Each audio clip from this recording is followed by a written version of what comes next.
Welcome to Regenerative Rising, Elevating Stories, Activating Change. I'm your host, Seleyn DeYarus, and with me today is Heather Terry, the founder and CEO of GoodSam Foods. Thank you for joining me. Thanks so much for having me, Seleyn. I'm really excited to be here. Well, I'm excited because you have such an interesting story and journey. You're a graduate of culinary school. You've been on stage. You've been the co-founder of another chocolate company called NibMor, and now you're driving incredible change and bringing a very beautiful intention to the world of snacks and food through GoodSam Foods. Yeah. That's interesting. That's an interesting trajectory to have had. It's been a long road, Seleyn. A long and winding road. I think as a woman in consumer goods, I think, there's a lot of times founders who have maybe had their first hit kind of be the thing, and a lot of other women out there who have maybe tried things and they haven't quite worked and then have disappeared from the space, which I always think is really sad because there's some really talented women out there.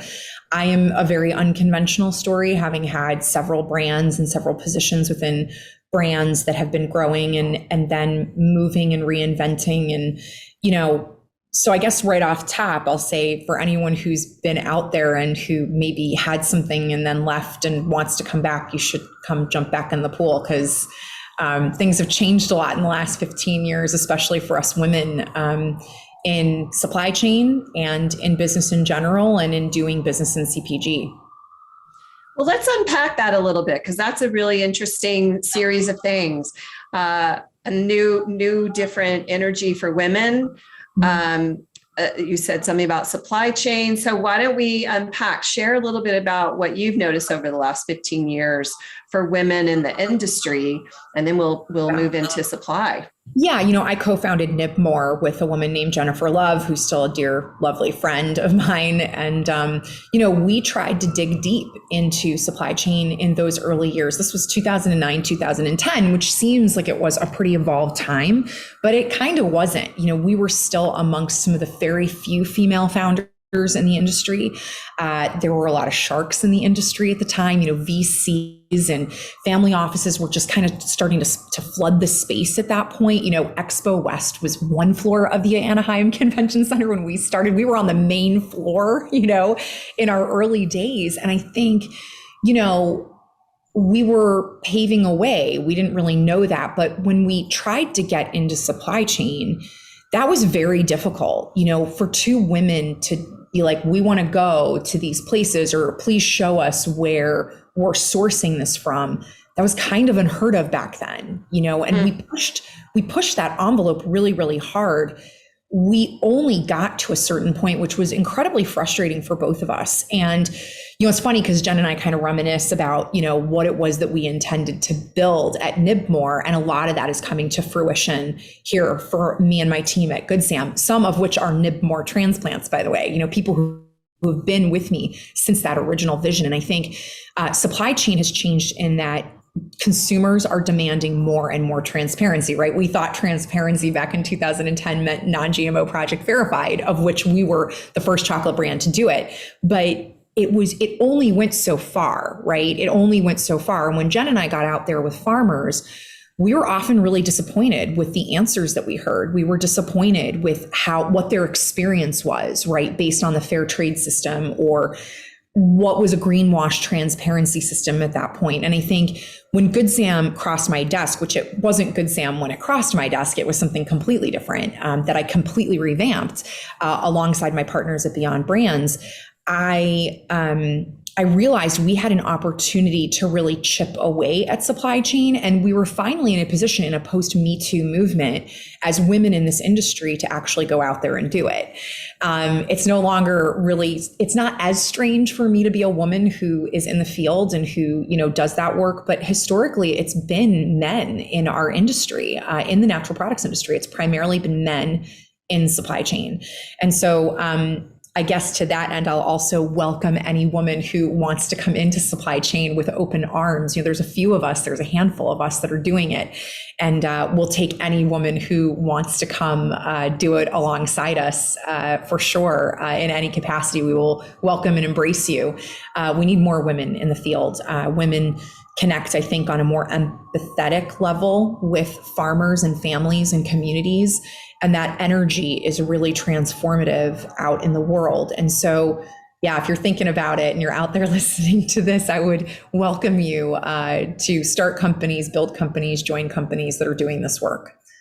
Well, let's talk a little bit about, for those who may not even know what we mean by supply chain or supply web. What is it we're talking about? We're talking about how you find the ingredients inside of a product that you're making. So why don't you share a little bit more about what makes that context unique? And I think for many folks, it's kind of like a new reveal around what this means behind the products that they're eating. Yeah. So typically supply chain in the United States is supply chain or supply web. I know that's a pretty new term, people calling it a supply web, which it is in some ways. And in some ways it is linked like a chain, right? Like it just depends on how you're working within the system. But it is typical that most brands, small brands, mid-sized brands, will have middlemen in that supply chain, people who are helping facilitate the deals along the way, people who are dealing with the farmers or dealing with another broker who deals with the farmer or the association or the cooperative, right? So I think we're very used to that in CPG. We're very used to these layers and layers of people in the system that, in my opinion, do not need to necessarily be there. Now, they serve some purposes, right, with maybe ingredients that are very difficult to find, things like that. But when we're really thinking about larger scale, like for us doing chocolate or coffee, for instance, we have more buying power. And so what we did in the very beginning was we said to ourselves, well, could we go into the supply chain? Could we go directly to farmers, cooperatives, and associations, negotiate with them at the table, still pay the fair trade premium, even though we're not vying for fair trade, still pay the organic premium, still give them that cash up front, but take that 1% that we would otherwise pay to third-party certifiers and do and run the programs on our own, right? And that's essentially what we did. So, sometimes you can go to a co-manufacturer in CPG and you can just get your product on turnkey. Sometimes there are elements of it that you built out yourself. Sometimes you have a lot of middlemen in between you and the actual producer, and you're relying on certifications. None of them are wrong. They're just, there are more transparent ways of coming to the table as a business. And I urge anybody out there who wants to do this type of work to do it in any way that they can, right? So this is not about shaming any one organization over another. It's about saying, okay, you know what? We source a lot of cacao. So if we source a lot of cacao, could we get closer to the person who plants the seed? We have a big disparity in this country, especially in the United States, between the person who plants the seed and the person who consumes the end product, right? And there are many packaged goods that somebody's planting the seed to get to that packaged good or a component of that packaged good. We're just so disconnected from it. And at GoodSam, what we're trying to do is expose that, yeah, a yellow tag is great. A sale is awesome. But when there's real human capital involved in that and real livelihood and real family survival at the heart of it, we have to really start to think about what that means to us as consumers and as people on this planet. It's a huge deal, because when you think about how do we create a reference point for our shared impact, there's those of us who are just merely shoppers and we're choosing things off the shelf. And then there's other people who, to your point, are in the industry and creating products for the marketplace. There's an opportunity to have more agency in the journey, to be actually setting your own standards, setting the bar, it sounds from what you're describing, high, so that you're really aiming to create prosperity and well-being where you guys are sourcing and then bringing a higher quality product to the market for the folks who are going to enjoy the finished foods. Exactly. Right? Exactly. I think it's really exciting that you speak to this journey that you've been inside of and how you've witnessed in a kind of an evolution in the opportunity to create more direct relationships with your growers. So we've used some different terms here. You know, there's aggregators or middlemen who buy from a whole host of different producers. I think there's another thing I'm really fascinated by, and I'm wondering if you guys do, identity preservation of being able to say, this cacao in this brand came from this place or this cooperative. Yeah, so we're working on that right now. Our primary cacao growing country is Colombia, where there is a little bit of resistance to that type of tracking. You know, we have to remember in places like Colombia, we have to remember in any country, any developing country that we're working in, that there are circumstances in other cultures that do not fit into our ideas about the future right away. And we have a very bad habit in the Western world, and the United States and Europe in particular, of forcing our own ideas about things onto marginalized communities and people of color, right? So for us in working in Colombia, we have to be very sensitive to the fact that a war ended in 2017. A war that was about the uprising of peasants and farmers who did not trust the government. And when you start to talk about things like NFTs and blockchain in a place like Colombia, it's perceived very differently, right?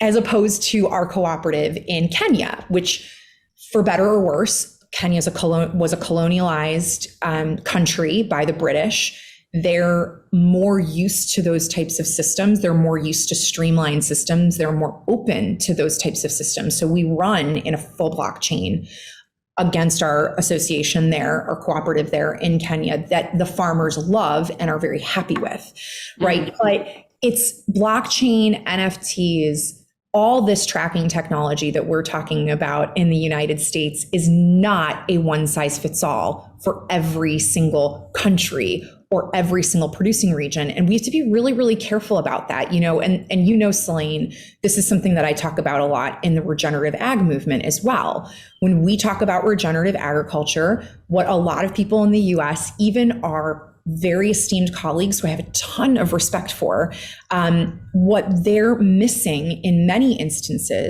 most instances, is that regenerative agriculture is smallholder farmer and Indigenous wisdom. We do not hold the corner on that market as Americans who are putting products into the CPG landscape. We don't even hold the corner on that market as farmers in the United States. We are one of the worst offenders of monocropping in the world. We have a lot of problems here. So to take our ideas about something like regenerative ag and put a one size fits all onto every single growing region around the world, in my opinion, is wrong. I also think that we need to uplift Indigenous voices and smallholder farmer voices into that conversation. And I don't see it happening at the level it needs to happen to make those certifications or those principles universal, right, at this stage in the game. Now, I'm not saying that those things can't happen or that I don't support it if it happens, but we're not seeing it yet. What we're seeing is what we've done every other time, right? Oh, yeah, it's the same. Right. It's the same, it's like, to your point, if we were really operating with the full understanding of the principles of regeneration, which are interdependence and mutuality and evolution, it's like we would be starting from a place of welcome, like, let's sit down, let's understand each other. You have wisdom to impart. More humility is something that I think is so significantly lacking in our culture. We're a very arrogant culture. We are. We think we know. And I just have to remind all of us, like, if we were so smart, we wouldn't be in the predicament we're in as a planet. And we wouldn't have the disparities in well-being that we have as a planet and as a culture if we were so smart. So we're not that smart in a lot of ways. We have the potential, we have the capability to refine and improve the way that we are co-creating on this planet. But fundamentally, we have to start with some very new agreements about co-creation, shared well-being, caring, mutuality. It's an evolution of consciousness, and it has to become integrated into everything that we're doing if we want to really have new outcomes collectively. Yeah, I couldn't agree more. I mean, we want to own things, and I think that's where so many of our problems stem from, is this idea that I must have ownership of this, or I must get to it first, or I must put it on my label first, or that's not what this is, right? And I think we're missing the mark on that. This idea of ownership over regenerative agriculture, this idea of owning a concept that is so beyond our comprehension as Americans or Europeans in general, is wrong, and we have to open ourselves up to the fact that, like, we don't own this, and actually we're not the experts in it, and we have to be open to the collaboration, the collaborative spirit, because, no matter what, Jeff Bezos says or Elon Musk says, we're not living on Mars anytime in this lifetime. We're not. And why would we want to? Why would we want to go to this place that doesn't have, daffodils oxygen and butterflies and bumblebees and oxygen? Go figure. No, oxygen, I agree with you. Like, oxygen is real basic. Like, I feel like right there, like, I don't want to have to wear something that, like, my life depends on all the time. So, I think we're just missing the mark. And I think part of that is just because, we want to get there first, and we've got to let go of that concept. It doesn't exist. Who else are we competing with? It's just us against ourselves. Right. And I think, we could, we're doing a women's summit, and we're talking a lot about the effect of patriarchy. And I think it's interesting that we don't talk about this very openly. And I think it's something that needs to be named more often, because it's an overarching thematic that is extractive and dominating instead of relational and connecting. And the planet is in the trouble that it's in because that frame has dominated conversations now for literally hundreds and hundreds of years, centuries, millennia. And the outcome is clearly problematic. And women have remained in an excluded place until very recently in the epoch of time for humans, in terms of creating the systems that now deeply govern our shared reality. Yeah. And because we are entering into the conversation with more fortitude and more courage as women, I think this is an incredible opportunity for us to help to reshape the conversation happening as a planet, to say, hey, this is alive. And because it's alive, it has to be treated with respect and care, because it's just like we bruise and cut easily. So does all of the systems on our planet. They're vulnerable. They have a fragileness despite the robustness of life. They are still very vulnerable to disruption. And when we come bulldozing in, literally, with just a kind of, like you're saying, a sense of ownership, a sense of dominance, that you can just do what you want and the consequences someone else can attend to. I mean, that is clearly a disastrous strategy. And that's what we've been living with for a long time. Yeah. And we see that, in farm communities, when we come in, typically, Seleyn, it is, especially in places like Colombia or Bolivia, a little bit in Peru, depending on how remote we are. But, we have a lot of communities when we first show up that are like, okay, great. We don't think we're ever going to see you again. There's such distrust. There's such cynicism, right? In what our representation is from the Western world, right? That we're going to come in here and do X, Y, and Z. I have a policy with my team that we never promise anything that we can't deliver on. I'm really proud of that at GoodSam. We don't get swept up in the emotion. We don't get we are emotional about the work that we do, but we don't get swept up in it, because when you look at somebody in a place that is coming from a place of, I want to do this, I need the tools and resources to do this. There have been other people who have shown up and have not delivered on this. That cynicism is very valid, and it should be there, right? Because there's a lot of pain around that conversation. When we're able to deliver and we're able to show up and do what we said and empower those communities, because to us, this is not philanthropy. I think sometimes people, I say this a lot in interviews, that I'm not a philanthropist, right? I'm not here to just hand out money and be like, great, whatever, we helped those poor people. This is a business model. GoodSam runs on a business model that empowers communities. We invest back in our communities so that they can grow with us. And not only do we do that, but we work alongside those communities. We don't do it for them. We work with them. We find the artisan, the plumber, the guy who does the roofing in that community, right? We don't bulldoze up with our machinery. There's a funny story about a school we just recently dealt with, and we put the funds into it, but the community built it. And there were 40 donkeys that showed up with all the materials, right? Oh, and people wow. were blown away. They were just like, holy cow, there's 40 donkeys here, and this is amazing. And, but they did it. They did the work. They put that work in. We enabled them to do it by purchasing their products and then by reinvesting. And we've been able to plant thousands of trees, thousands of cocoa trees in Colombia. We took all the available organic cacao out of the country of Colombia last year.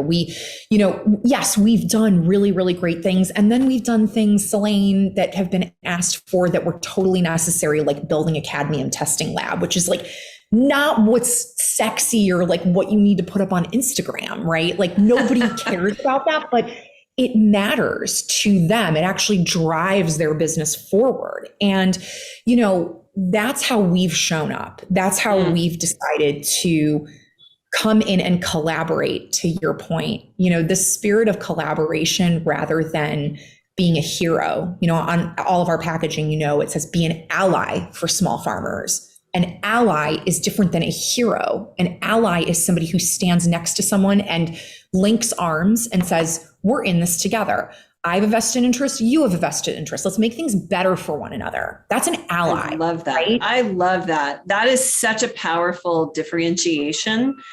And I think so much of some of the worst stories that we can hear of are where people have come in and just essentially done what they thought needed to be done.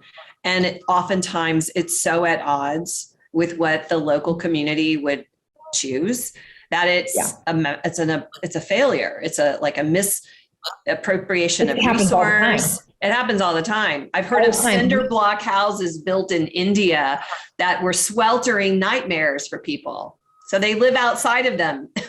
We've seen, we clean up a lot of work from NGOs, very well-intentioned, but when the community doesn't know how to deal with it, fix it, maintain it, there's one in particular, a water tank in the middle of Kenya, where it was this NGO thought this was great. Well, then the NGO ran out of money. Okay, well, where does this community get the water from now? How did they get it?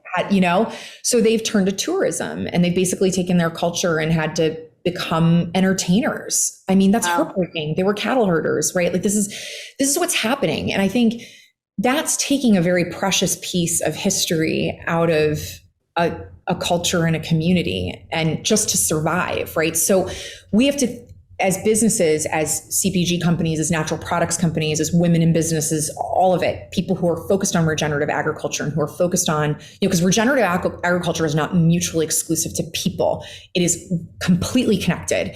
And we want to talk about soil health and sequestering carbon and nitrogen, but we cannot forget the people part. We cannot forget the pain and the history and the suffering and the culture, right? We can't forget that. And we're forgetting that right now a lot. And, those are the things that we see out in the field that, and again, we're not saviors or heroes for cleaning it up. We're just saying, hey, let's just get that done so that you guys can move on and do the really important things. And that's fine. We're able to help out there, and we're able to get somebody to come in and be like, this is how we switch it so we can actually deal with it.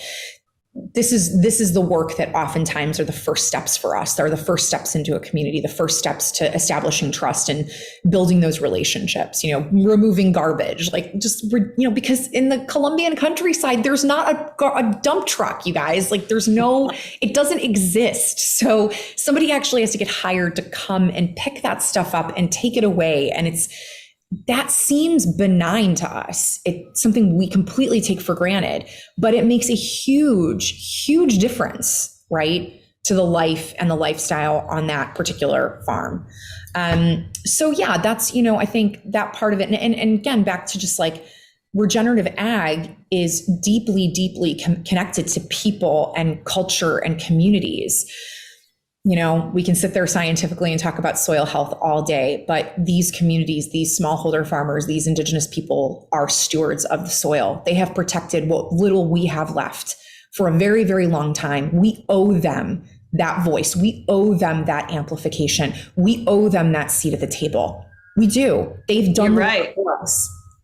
I love what you just said. And I just want to remind folks that they're listening to Regenerative Rising, Elevating Stories, Activating Change. I'm your host, Seleyn DeYarus, and with me today is Heather Terry, the founder and CEO of GoodSam Foods. That voice at the table, and that we literally have an obligation to honor, as you say, there is a history here. And when sometimes people go, well, I didn't do it. And it doesn't matter. That's not the point. We have to be in a continuum, and that continuum has had impacts and effects that we're all inside of. Mm-hmm. So to come to the table as you're describing it, and to sit across from folks in a way that says, I'm here to learn from you. I'm here to be in relationship with you. I'm here to create exchange, and you will help set the terms. You will help design the relationship. This isn't me coming in and telling you how it's going to be. And I think that fundamentally is a much more feminine way of showing up, because it's relational. It's not transactional. And relational is really sort of the evolution of how we move from that extractive paradigm to one that's about co-creation and mutuality. Mutuality says, I'm going to have a point of caring about your well-being as well as my own. The Christian tradition that says, love your neighbor as you love yourself, or do unto others as you would have them do unto you. That as a living systems model is so rarely actually honored. So it's wow, if we actually followed the precepts of all these different traditions around our planet and actually lived from them consciously, I'm here to say, I don't think that things would look the way they do, and it would be a better world for everyone. Yeah. And I think, Seleyn, I just want to, and I know I talk about Colombia a lot because it's really ground zero for us. That was the first place we went to. And now we operate in Kenya, Ghana, Bolivia, Peru, Mexico. We're growing all the time, but Colombia holds a very special place in my heart, and there's a lot of reasons for that. So, I'm an American through and through. I grew up in the heartland and just outside of Chicago, Midwesterner, Republican parents, the whole 9 yards, and but very deeply Christian. My mother, big Catholic, and always taught me to, that do unto others as you would have done unto you. When I entered this particular business, having been in consumer goods for a very long period of time in my career, it was hard to listen. And so I want everybody out there, because I think sometimes when we talk about colonialization, or we talk about, how we're still oppressing through these ideas and stuff. There's a real defensiveness about that. And I want to address it because I am not perfect. It took me a long time to get to sitting at this part of the table. And I am certainly not perfect in any way, shape, or form. But my partners in Colombia, in particular, our marketing director, Saida Abdallah, our partners that we're vertically integrated with from a manufacturing perspective who travel with us in the field, those are the people that have taught me a lot. And I'll tell you why. Most of them, the majority of those individuals who are Colombian, went through the war, but they're also city slickers, right? They're city dwellers, but they've been able to bridge the gap for me between what happened there and my American mentality. It took a lot of me sitting and listening and understanding and being open enough to hear why we can't do things in a certain way, or why a community can't be approached in a certain way. We to a certain degree as Americans, we want to just kind of like go in there and we want to be, G.I. Joe, and it doesn't work. And we have to be, again, this is not about blaming anybody. None of us were there when slavery happened, but we're dealing with the aftermath of it. And we have to find a way to look at all these situations, right? Colonialization, slavery, all the topics, and say, okay, yeah, I wasn't there, but I am benefiting from the privilege of the aftermath. Right. And the playing field is not level, and the circumstances are not the same, and the culture is not the same. So what can I learn here? How can I humble myself and just be and listen and not project, right? Right. It's really hard, because we automatically want to go to that defensive place. And I want to say to anybody who's listening here to this and is like, getting up about it, that you don't have to do that. I was like that too, right? I'm going to take a moment to just be really vulnerable and real here. I was like that too.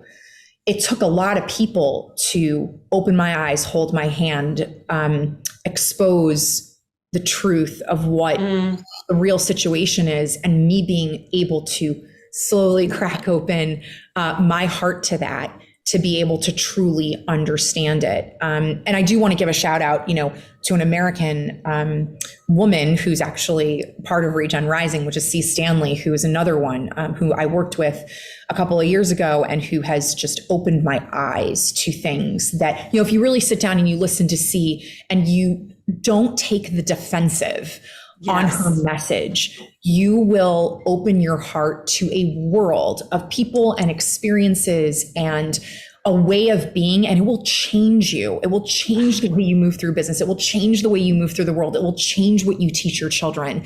There are leaders like her paving the way, teaching me, right? I can teach C all day long about, RTVs and discounts at retail and, all that stuff. But people like C and people like Saida and other members of my team have opened my heart to empathy and understanding and collaboration and spirit, right? Which sound very woo-woo, but like we can't do the work that we do at GoodSam without all of those things present at all times. You really can't. I have to just share on the woo-woo level, my body just had like a whole wave of energy when you mentioned C, because I agree. She's on my board and I just adore her. And I have such a deep respect for her because she's a woman of color. She's a farmer in the South. And she speaks truth. And if you're uncomfortable with hearing her experiences of being treated as a lesser presence just because of the beautiful tone of her skin, it'll stop you in your tracks. She told me a story one time that she was at this gala. She had a gorgeous dress on, and someone came up and handed her their empty glass. And she just looked at them and she's like, really? Do you see what I have on? Do you really think I'm the one that you're supposed to be handing that glass to? Yeah. And the person was just like, suddenly their eyes could see, like they saw beyond just the color of her skin and suddenly beheld that she's in this gala dress. She's actually one of the guests, just like they are. And it was a huge moment for that individual to kind of get shaken into a level of like, take the blinders off and see. Yeah. And she's a teacher. She's a teacher, right? She's a teacher. Just like my farmers are a teacher, just like the indigenous tribes that we work with are teachers, just like people from other cultures are teachers, and we're a teacher to them of a different way, right? Like if we can actually reframe those differences as opening ourselves up to learning something about another culture, another person, another way of doing things, we would be in so many different positions in this world than we are right now. So true. So I don't know. Again, I just urge everybody listening, like if you're feeling that and you're feeling that defensiveness and you're feeling like, oh my God, I don't want to hear about this anymore, just try to open yourself up a little bit. It sounds crazy that would change things for you, but truly it will change things for you. We're all the same in a lot of ways, right? Just some of us have been given more opportunities than others. And just because you've been given that opportunity doesn't mean that you shouldn't share that experience with someone else. That's right. And, I think another way to say that is like, it's an invitation to be curious. Look at children. Children are perpetually curious. What's this? Why this? So as we get older, we start to become more assured in our knowing. Yeah. And that's part of maturation. I mean, yes, you do know the stove is hot, don't touch it. You do learn things over the course of time, but there's an enormous amount that you don't know, each of us. I mean, I am a mid 50s person. So I've been here half a century. It sounds really impressive, but there's still so much I don't know in my, in the Augen blink of reality. I've been here for a nanosecond. And so I walk around like I look to nature as one of my teachers. I'm watching the bees here in Colorado. We're having the driest spring I've ever seen in the 30 years I've been here. It's intense. And the bees, I've never seen the bees like coming to water. So I'm feeling like I keep learning how to steward the well-being of the bees. So I first was just pouring water and they were drowning. Then I put rocks in, they were still drowning. So now I filled the whole basin with rocks. And I think I've finally solved the problem, but they are there are hundreds of bees at these different water sites I've created. And it's so dry. The land, we were dry last summer into the fall. We had a dry winter, a dry spring. So this is the longest dry spell I've ever seen here. And it's concerning. It's staggering. It's humbling. It's kind of like we have so little authority in the things that matter until we start to step in and go, okay, I can't make it rain, but what can I do? We put such focus on politics and divide and me against you. And like at the end of the day, you attempting to water the bees actually does something.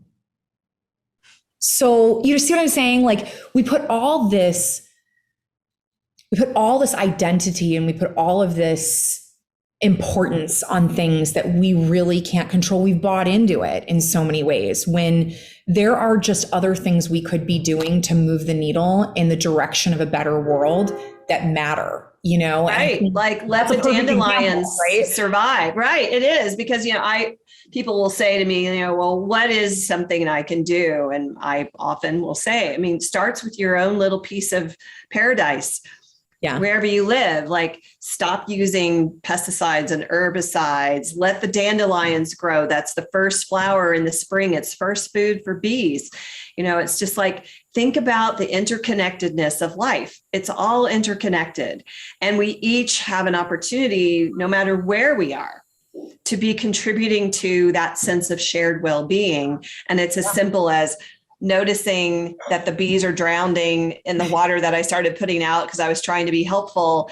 And so then evolving the process so that now if they fall in the water, there's something they're going to be able to grab a hold of and crawl back out. There's really, I'm hopeful that this will take us to a new level of surviving the water problem for taking care of the bees. That's amazing. And I feel like a beekeeper when I go out there and I pour the water in. I have bees like just swarming around me.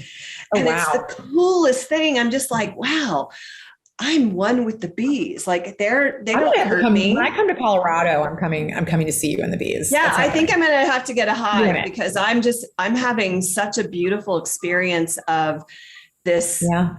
Just loving them and providing for them and taking my little stick and saving the ones that are starting to be drowning, and they grab the little stick and I take them out. It's adorable. I love it. You're going to get like 85 memes of like bees drowning now after this podcast. I hope not. Let's not let the bees drown. I think one of the things that's thematic in what we're talking about is sort of the difference between how we show up from a place of humility and curiosity versus how we show up with hubris and an arrogance of thinking we know. And it sounds to me like the experience you've had in your journey is kind of evolving from thinking to becoming aware of how much you don't know, and then moving into how much you can learn by being in partnership with people as opposed to coming in to do it from some other perspective. Is there a story you could share that like kind of captures that moment? I mean, I'll say this like that. Yeah, I'll say this. When I started my career, really, almost 15 years ago now, it was all about secrecy. And, we were always like worried that somebody was going to like take something from us. And I remember us really, and maybe that's a sign of youth, I don't know, but we really, we were so worried about our competitors and like this and that. And I think there are still so many people who are spinning in that soup. And oftentimes, when we put out an impact report or we're talking very candidly or openly in the press about our partners, our associations, our co-mans, when we're taking photos with our co-mans and what's a co-man? I don't know that word. Our co-manufacturers, the people who okay, wind up producing the finished goods for us. People are surprised. And I remember really early in my career, I decided to go in the food industry because I went to the Institute for Integrative Nutrition. I was an actor for 7 years professionally in New York. And I was tired of waiting tables in between jobs, and the housing crisis had just happened and it was difficult. And so I decided to go back to school, both culinary and at the Institute for Integrative Nutrition at the same time. And I remember Joshua Rosenthal from IIN. I ran into him in the lobby of the Beacon Theater, and he kind of knew what I was doing. NibMor was just kind of taking shape at that point, and he said something to me. He said, how's it going? Like, what's your biggest concern? And I was like, I don't know, just like the competition, like somebody's going to come and do this. And it's like, I'm making chocolate. Yeah. Lots of people are making chocolate, Heather, like duh. Right. But I was young, I was 27. I was really arrogant. I was really arrogant and really green in the industry. I was a professional actor, but I wasn't a professional business person. And I was so obsessed with this idea. And he looked at me and said, point blank, there's enough room for everybody. Beautiful. It's infinite, right? Some people are going to love your product. Some people aren't going to love your product. Some people are going to gravitate toward another one, be loyal to another one, be loyal to no one, right? And I think that set a mind shift in me. And but it took me many years to figure out that, like, if somebody really wants to figure out who we're working with, they're going to figure it out. So why not extol the virtues of my partners? Why not lift up my network of people who are literally helping us do this? Of course, as somebody who's a founder and a CEO and who's done many businesses in this industry, I get elevated a lot. I'm out in front of the press a lot. I will be the first person to tell you, I do not do this alone. There are so many people that make this happen. I am a mouthpiece, right? I'm a mouthpiece. That's what I am. And I am good at being a mouthpiece, but I can't do what my guy, Tom Den Hartog, does on the ground in Colombia, the negotiating that he does alongside our partners at Lucre Chocolate. I can't do, the things that our guys at Limbua in Kenya do. I can't do what those guys do. I can't grow a plant, Seleyn, and I kill it. It's like I'm doing permaculture right now, right? And I've got like a guy helping me because no one, we're here on this planet, and there's a lot to do, but we can't do it all. And that's the good news. Anything great takes many, many people to make it happen. And I think we lose such sight of that. And again, I want to celebrate all the people that I'm working with. I want to celebrate all of them. I think what we've done here at GoodSam is spectacular and something to be looked at and celebrated and emulated and copied. And I want everyone to look at the people who built that and say, yeah, those are the people. I don't want to hide those people. I don't want them in the background. I don't want my farmer in the background. I don't want my co-man in the background. I don't want my shipper in the background. I don't want my COO in the background. I don't want, I want everyone to know that it took this special mix of people to make this magic happen. I love that.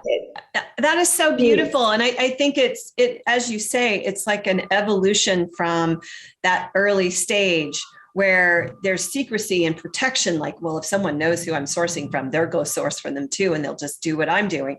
But I love that beautiful disruption from that message you received of there's room. There's room. And I think that's one of the things.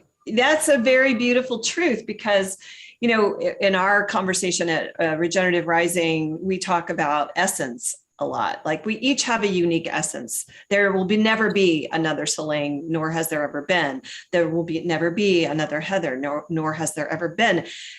The blade of grass, each is unique. The leaf on a tree, each unique. Yeah. The fact of the matter is we're being reminded, despite our blindness, to the uniqueness of everything around us. Literally, every human being is unique. Every living thing is unique. No cow is the same. No cacao, but the whole pod. Each one looks slightly different because they are. Yeah. So it's like the magic, the power, the beauty of the wonder. Wonder, the abundance of life and all the ways that it expresses. There's so much goodness and there's so much opportunity for us to remedy the false beliefs that create scarcity and competition and violence and all of the things that grow out of this false notion of separateness. Yeah. And we're not. This, the food system, the food supply chain, the food supply web is all interconnected between planet and people. And that includes the person who plants the seed, the person who has the vision for the company, the consumer who picks it up at the end. It is all connected. We can try as hard as we want to separate it from each other. But look where that's gotten us, because we've done a lot of that. Right.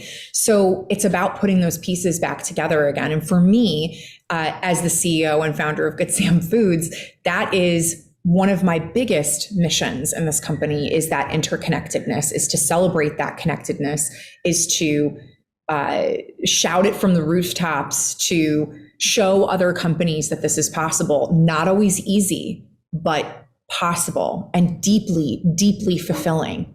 I love that aspect of the fulfilling quality of when you are creating reciprocity in your relationships, when you're creating that sense of shared exchange and shared well-being. Not only do you feel good, you see it in the smile across the table from you. I mean, there's really nothing better. I think we overvalue things that ultimately bring no value, and we undervalue the most basics like love and caring. Like to experience caring, like my relationship with you comes out of a beginning place of just being a witness to the amazingness of the other, and just like, wow, I'm going to pause and pay attention. This person has something to create value and exchange in my life by just pausing and listening to what Heather has to say. Oh my gosh.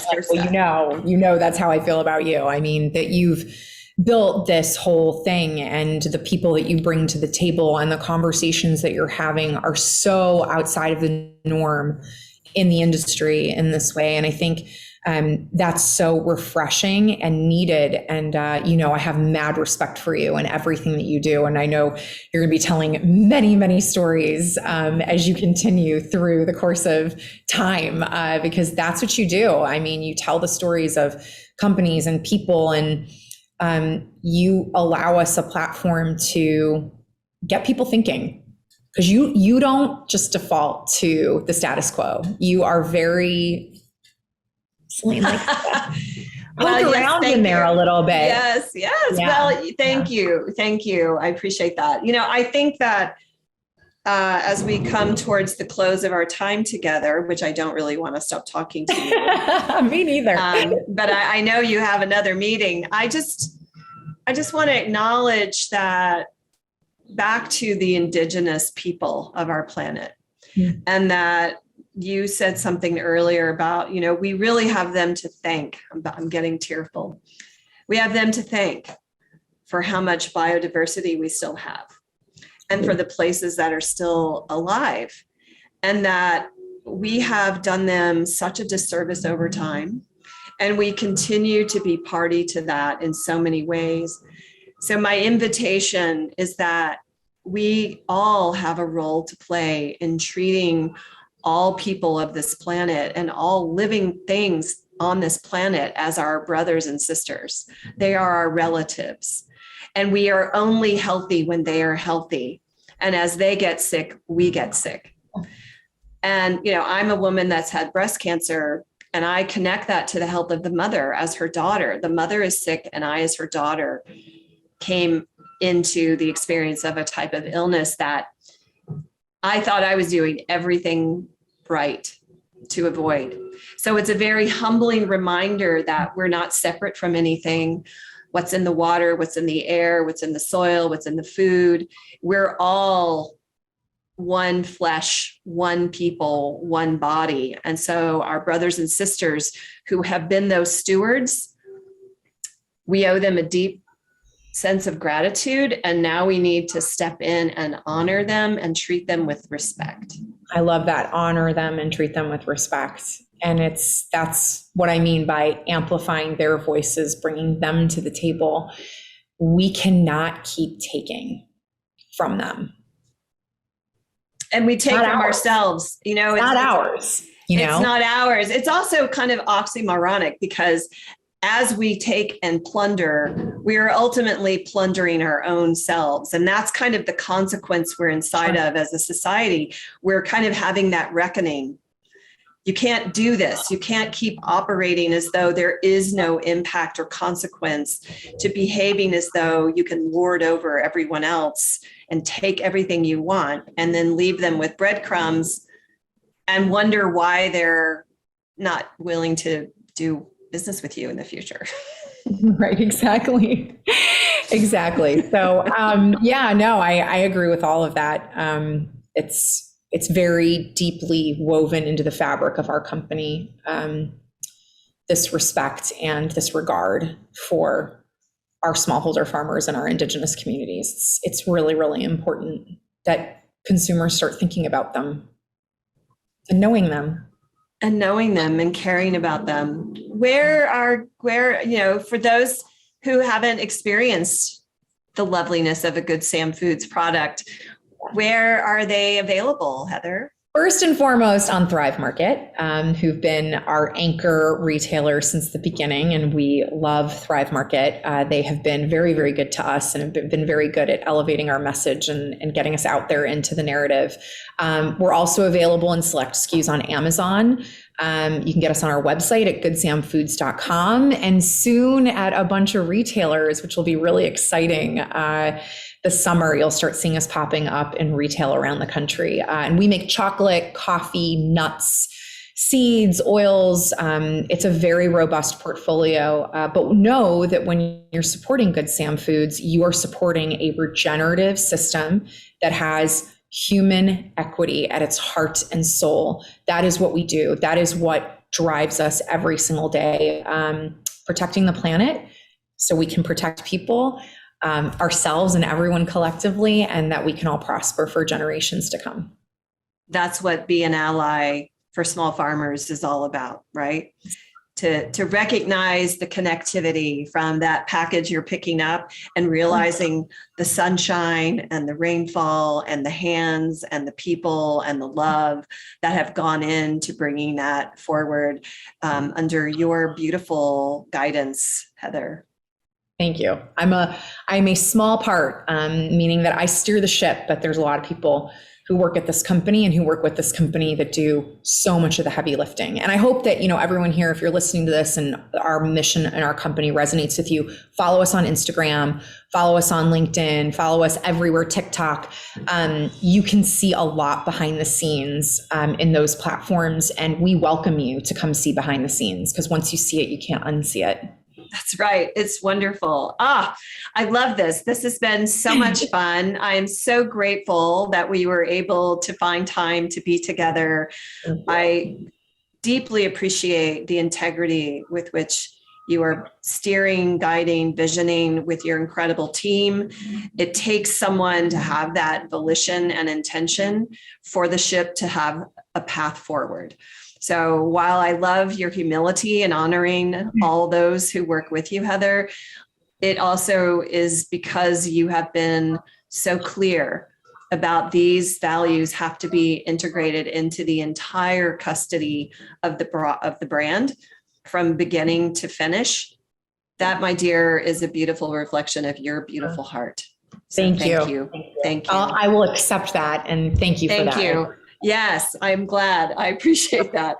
You've been listening to Regenerative Rising, Elevating Stories, Activating Change. I'm your host, Seleyn DeYarus, and with me today has been Heather Terry, the founder and CEO of GoodSam Foods. Thank you for joining us. Thanks for having me.